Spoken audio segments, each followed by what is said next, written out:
A convoy, HX-25, group of 37 Allied ships traveling to Liverpool during the Battle of the Atlantic, is underway. The British tribal-class destroyer HMS James, call sign Harry, the Polish Grom-class destroyer ORP Victor, call sign Eagle, the American Fletcher-class destroyer USS Keeling, radio call sign Greyhound, captained by Commander Ernest Krause of the United States Navy, the Canadian Flower-class corvette HMCS Dodge, call sign Dicky, and the Polish ship make up the convoy's escort. Krause is the general commander of the escort ships, but despite his significant naval training and seniority, this is his first command in a battle. The convoy moves into the Mid-Atlantic Gap, sometimes known as the Black Pit, where they lose the protection of air support. The convoy flagship uses high-frequency direction finding to intercept several German messages, revealing the presence of U-boats, even though they are still 3 days away from the start of air cover.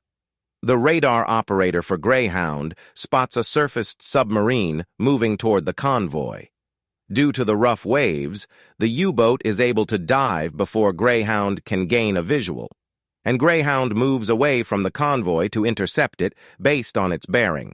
The submarine tries to scuttle under Greyhound once sonar contact is restored, but Krause maneuvers his ship above the U-boat and unleashes a full pattern of depth charges.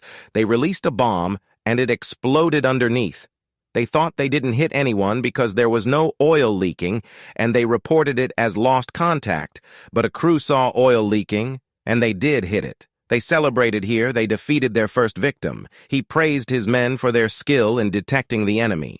As soon as they hear reports of distress rockets being fired at the back of the convoy, the crew's celebration is over.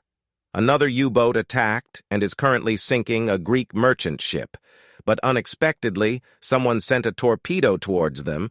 Greyhound is moved by Krause to help, and he carefully maneuvers his ship to avoid being hit by torpedoes. Rescue workers find the remaining Greek seamen. A wolf pack of 6 U-boats is staying just outside the convoy's line of fire, and Greyhound returns to the convoy as the bridge receives several communications from the other escorts. Krause believes they are waiting until dusk, when the escorts will not be able to see. The attack starts that evening with the torpedoing and sinking of 5 cargo ships, and they saw an enemy and they fired a cannon at him. But they didn't hit either. They were surprised when a big ship suddenly appeared from the fog that they almost collided with. One U-boat deceives the crew into expending the majority of their remaining depth charges by torpedoing an oil tanker. They fired a cannon at the enemy U-boat, and the enemy retaliated by hitting them and hitting the rest of his men. The enemy went deeper again.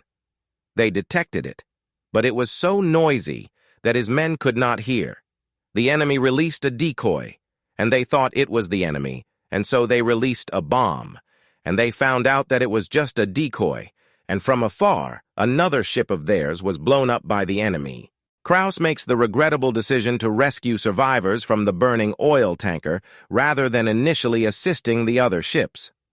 One of the convoys released a flare far away, and they saw that the enemy had blown up another American supply ship in the distance, and they all seemed to be afraid of the type of enemy they had. The wolf pack hunts down Greyhound the following day. Radio transmissions from the captain of the lead submarine, Grey Wolf, insult the convoy and its escorts and threaten to scuttle them all.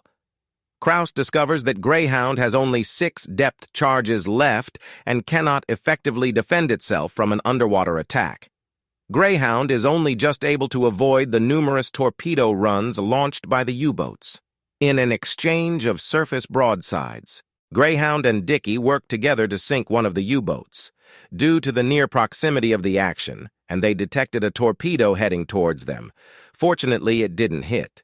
They set off bombs around the ship. The enemy floated, and they fired at it with a cannon. Because it was so close to them, they couldn't hit it. And on the other side of the ship, the Dicky chased it and fired at it. Because when it was just in front of them, the other bullet bounced of Dicky's cannon. People came out of the U-boats and opened fire on them. And it fired a deck guns at them, and it hit them and burned their ship. They returned fire, and they hit it, and it sank. They quickly extinguished the fire in their ships. Dickey sustains only minor damage, and Greyhound is struck on the port side by one of the U-boat's deck guns, killing George Cleveland, Krause's mess attendant, and 2 sailors. Eagle is assaulted during the burial, and they even planned to pull it.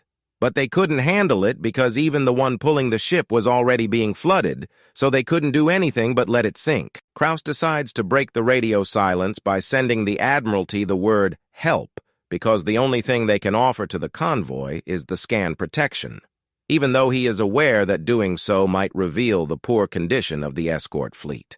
Charlie thinks that the German just missed that short message, but they have to take a risk for it. And it seems to have paid off because the Admiralty sent a message back that reinforcements were dispatched. Today is Friday, 3 hours to air cover. He was feeling his leg, and it turned out to be injured. There was a report that the enemy had contact with the 2 not far away. He ordered to maintain speed and get ready. Wolfs continues to radio them and threatens that they will die today. The remaining U-boats launch an all-out assault on the destroyers just as the convoy is about to approach air cover. The torpedoes barely make contact with Greyhound's side as one of them flies off. They fired at the enemy, but it fired a torpedo again. Greyhound hit it so it was forced to float. This was their chance to kill the enemy. Greyhound sinks Grey Wolf with a full broadside after fierce combat, but there is another enemy. They locate air backup from the British RAF Coastal Command, much to everyone's relief, and use their guns to pinpoint the remaining U-boat that is visible. This enables a PBY Catalina aircraft to set up a depth-charge strike and sink the sub. Before they are discovered, the remainder of the gang swiftly leaves. Krause learns by radio contact with HMS Diamond, the commander of the relief escorts, that his relief has arrived and that Greyhound is scheduled for repair and refitting in Derry alongside his 2 surviving companion vessels. In recognition of their 4 U-boat annihilations, the crew is given a Job Well Done award. All of the people on the bridge look up in admiration at their captain as Krause hands the reins to a younger officer.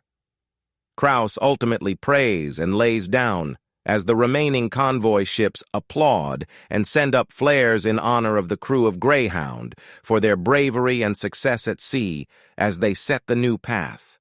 And now he thought of his beloved and thanked God.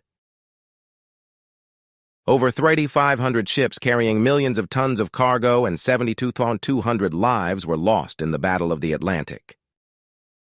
If you like videos like this, don't forget to subscribe. Turn the notification bell for our next updates.